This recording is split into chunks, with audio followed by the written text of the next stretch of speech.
জাঁকিয়ে শীত না পড়লেও দুদিন ধরে আমাদের এখানে বেশ ভালোই ঠান্ডা পড়েছে, আর তাই পিঠে খাওয়ার খুব ইচ্ছে করছিল। তাহলে আর দেরি কিসের, যেই বলা সেই কাজ, চললাম পিঠে বানাতে। কড়াইতে জল গরম করে অল্প লবণ দিয়ে দিলাম চালের গুঁড়ো। এগুলোকে নেড়ে চেড়ে একটা থালার মধ্যে তুলে হাত দিয়ে মেখে একটা মন্ড বানিয়ে নেব। সাথে নিলাম আগে থেকে তৈরি করা নারকেলের পুর। এবার মাখানো চালের গুঁড়োর মন্ড থেকে একটুখানি নিয়ে একটা বাটির শেপে তৈরি করে নেব, আর এরই মাঝে নারকেলের পুরটা দিয়ে দুদিক থেকে মুড়ে দিচ্ছি।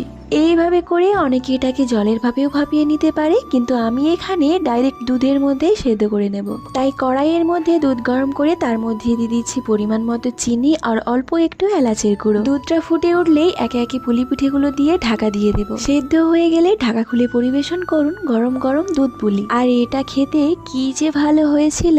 এই শীতকালে আমার মতো কার কার গরম গরম পিঠে পুলি খেতে মাঝে মধ্যে ইচ্ছে করে, কমেন্টসে অবশ্যই জানাবে। আজ তবে আসি, টাটা।